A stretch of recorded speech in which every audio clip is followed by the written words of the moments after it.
Adjustments back here.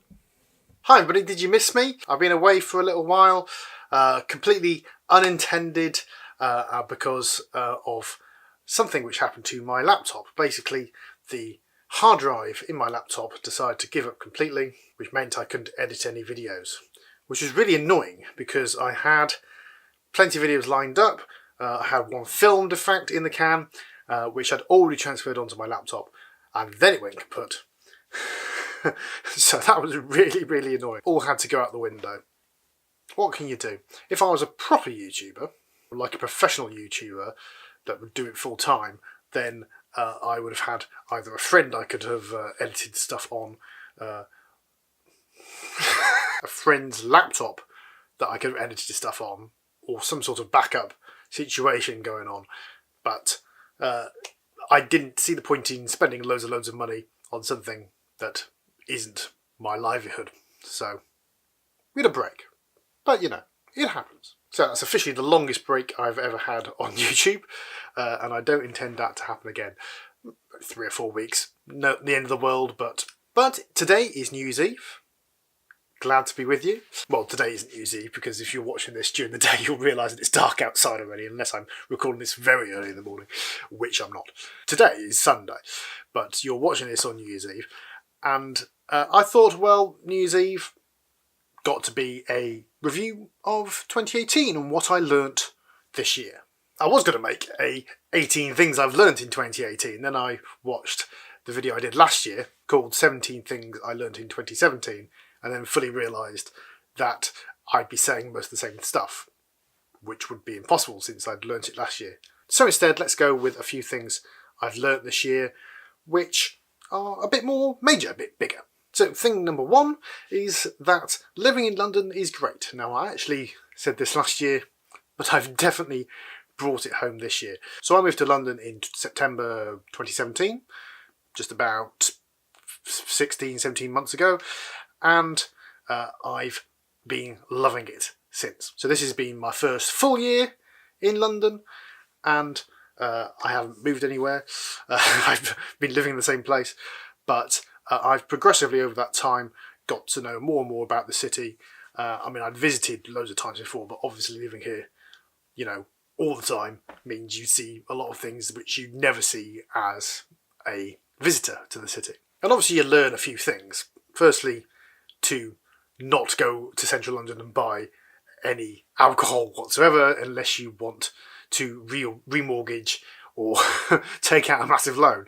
That's that one. But also you learn that it's not about how often you go out, it's who you go out with. So some of you will know that I'm part of a fabulous organisation called London Small YouTubers, and we meet up every couple of weeks, roughly, you know, depending on when we get the space and something to run it, such as myself. I am on the admin team. I'm the social media manager.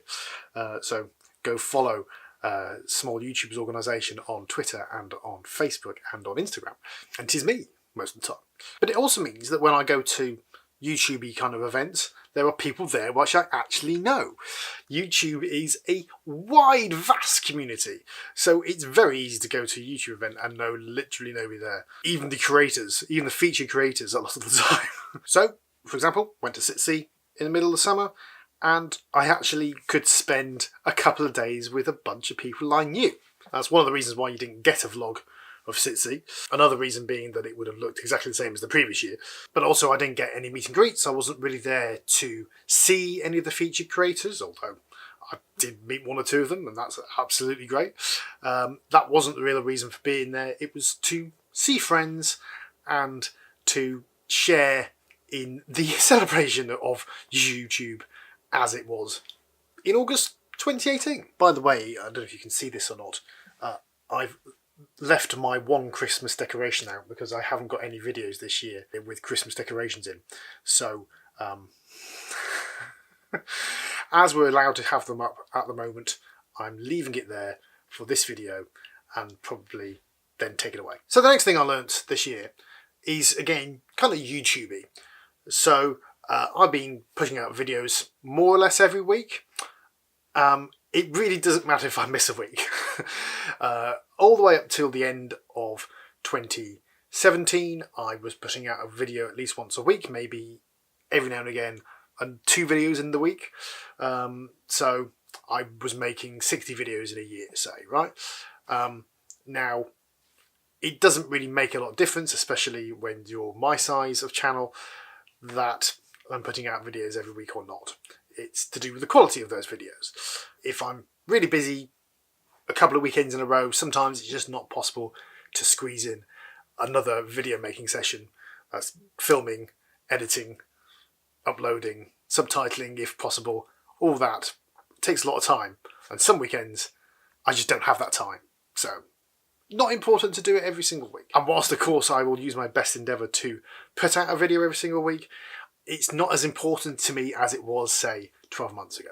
Now, kind of leading on from that is the next thing which I've learned this year, and that is that time is really important. Time is valuable, and you should kind of put some sort of monetary or some other quantitative value on your time. Some people might call it your return on investment or something like that. There's loads of ways of looking at it. But to put this simply, this really struck home to me a few months ago when I kind of realised it was taking me quite a long time to get back from work to home in the evening, and a very inconsistent amount of time. For those of you who don't know how the London transport system works, there's like zones, and if you go through zone 1, which is the zone in the centre, it tends to be quite a bit more expensive than it is if you don't go through zone 1. And now where I work happens to be kind of on the border of zone 1 and 2, and I live in a zone 2 area as well. So I can travel around zone 2 rather than go through zone 1 to get to work. However, it takes a bit longer by the timetable, but often a lot longer in reality. Because it's so inconsistent, and there's a change that I had to make at the time, that changeover was sometimes another 10 or 15 minutes on top. So sometimes it was taking me over an hour to get home. So I worked out how much it was costing me to just go to work in zone 2, and that amount of time extra in a week. I was thinking it was taking me an extra hour in a week to go via zone 2 than it would be to take the tube into central London and just come out again, because of the way where I am, where work is and where our home is. And I worked out that over the course of a year, buying a zone 1 and 2 ticket, including all my additional travel into zone 1, which I was making sporadically anyway, it would cost me somewhere like another £100 or £200 to buy a zone 1 and 2 ticket and go through zone 1 all the time. But by doing that, you get a much more reliable journey for the most part. Obviously there's the odd time when there is disruption going that way as well. By my calculation, saving about an hour a week going via zone 1, 48 hours during the year, 2 days I was saving by going through zone 1 instead of staying out in zone 2. And if 2 days aren't worth a couple of £100, and they absolutely are, then I don't know what is. So I've been doing that for the last few months, and I felt better in the evening. I've got home at, it might only be 10 minutes earlier, but you just feel like it's less stressful. You had to do less work to get there, get back. You don't have to worry about what time you're leaving work, that kind of thing. And it was really, really good, actually. So for me, that additional £100 or £200 is going to be absolutely worth it. And in fact, I've bought an annual ticket this year. Point being, put some sort of value on your time. You're more likely to use it more productively. You know, not waste it on things which you can't control. And I think it's helped me this year, over these last couple of months. So absolutely go and often do that. That's my advice for 2019. And I think that's about it for this video. Thank you for watching. I hope you had a great 2018. I thought that my year this year was pretty good. It'll only get better next year, which leads me nicely onto what my next video is going to be this Wednesday, on a proper release day. I release videos every Wednesday, which will be talking about looking ahead into 2019 and my goals for that year. So I hope to see you on Wednesday. Do leave what you learnt in 2018 in the comments. Subscribe, because I make videos every single week on a Wednesday, and I shall see you next time. Bye-bye.